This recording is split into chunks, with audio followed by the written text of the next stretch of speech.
नमस्कार। तो देखिए पीजीटी का पेपर 2 का सिलेबस आ चुका है। ये तो हमने पिछले कल ही जो था वो जान लिया था, परंतु आज हम बात करेंगे नेगेटिव मार्किंग की, क्योंकि इसको लेकर अभी बहुत कन्फ्यूजन है कि किस तरह से नेगेटिव मार्किंग होगी।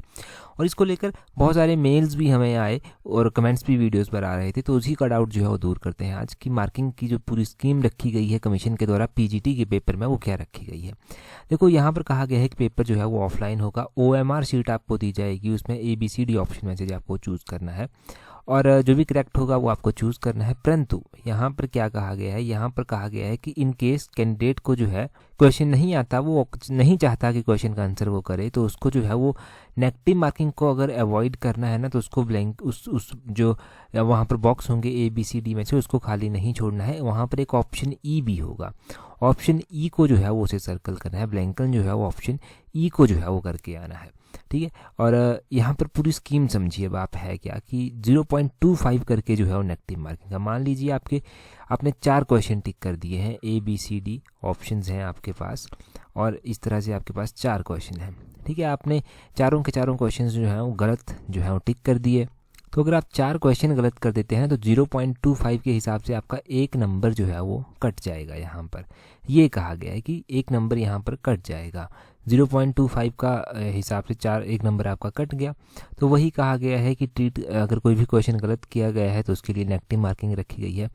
इन केस अगर आप क्वेश्चन को जो है वो लेफ्ट कर देते हैं, अनअटेम्प्टेड, उसको अटेम्प्ट ही नहीं करते, किसी भी ऑप्शन को जो है ब्लैंक नहीं करते, ब्लैंक इनके किसी भी ऑप्शन को जो है वो आप इस तरह से ब्लैंकन नहीं करते, तो क्या होगा, तब भी जो है वो आपको पेनल्टी पड़ेगी, तब भी आपको पेनल्टी पड़ेगी। और 1/4 पेनल्टी यानी कि 0.25 की पेनल्टी जो है वो पड़ेगी।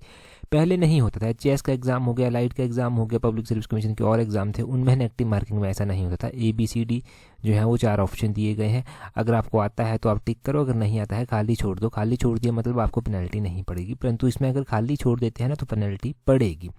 अब यहाँ पर क्या कहते हैं कि उस नेगेटिव मार्किंग से अगर आपको बचना है ना तो आपको क्या करना पड़ेगा, आपको जो है वो जो भी कैंडिडेट होगा उसको जो है वो E ऑप्शन वहाँ पर दी गई होगी, E ऑप्शन को जो है वो आपको मार्क करना है। अगर मान लो आपने E ऑप्शन को भी टिक नहीं किया और ABCD में से भी किसी को टिक नहीं किया तो नेगेटिव मार्किंग में जो है वो कंसीडर किया जाएगा।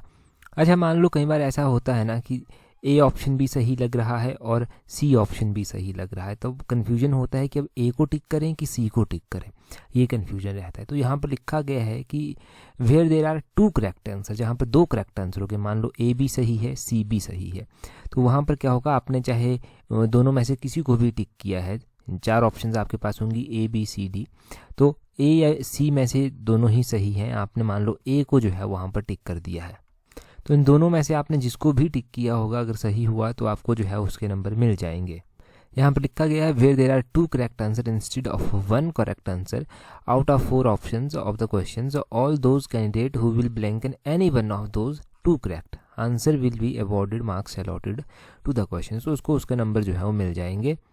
अगर किसी क्वेश्चन को स्क्रैप कर दिया जाता है तो क्या होगा, तो इन रिस्पेक्ट अगर क्वेश्चन को स्क्रैप कर दिया जाता है, स्क्रैप्ड क्वेश्चन है, तो कोई भी क्रेडिट जो है वो नहीं दिया जाएगा। जो भी अपीयर्ड कैंडिडेट होंगे उनको कोई भी क्रेडिट नहीं दिया जाएगा।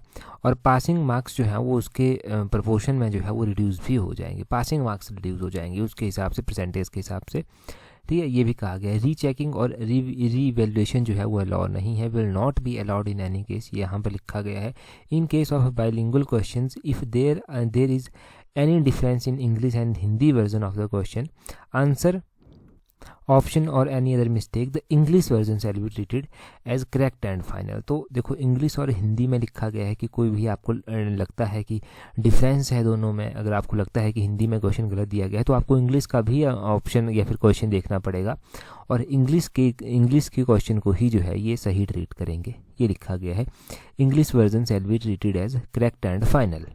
तो ये ध्यान रखना। पीजीटी पेपर 1 देखो नेगेटिव मार्किंग के हिसाब से टफ है। नेगेटिव मार्किंग में कैसे कैसे आपको डील करना है ना, उसकी सिंपल स्ट्रेटजी तो पहले ये है कि आपको अच्छे से क्वेश्चंस आने चाहिए। अगर क्वेश्चंस नहीं आते तो ऑप्शन E को मार्क करना ना भूलें, जो भी ऑप्शन E होगा उसको ज़रूर मार्क करना है, क्योंकि यहाँ पर क्लियरली मेंशन किया गया है, आप खुद से पढ़ सकते हैं यहाँ पर कि यहाँ पर लिखा गया है वही। और पीजीटी पेपर 1 के लिए ना आप टेस्ट सीरीज भी प्रैक्टिस कर सकते हैं। पीजीटी पेपर 1 की टेस्ट सीरीज का लिंक नीचे डिस्क्रिप्शन बॉक्स कमेंट बॉक्स में दिया गया है। और पीजीटी पेपर 1 की टेस्ट सीरीज जब ज्वाइन करेंगे तो टेस्ट सीरीज का जो ग्रुप है उसको ज्वाइन करना ना भूलें। टेस्ट सीरीज के लिंक नीचे डिस्क्रिप्शन बॉक्स कमेंट बॉक्स में जो हो दिए गए हैं। डेफिनेटली बहुत ज़्यादा हेल्प आपकी वहाँ से होगी।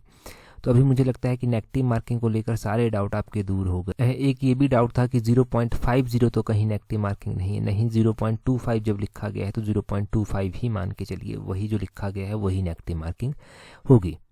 और ये पेपर 1 पेपर 2 दोनों में नेगेटिव मार्किंग होगी, ये बेसिक सा क्वेश्चन था। तो देखो पेपर 1 पेपर 2 दोनों में ही जो है वो नेगेटिव मार्किंग है, ये भी लिख बताया गया है।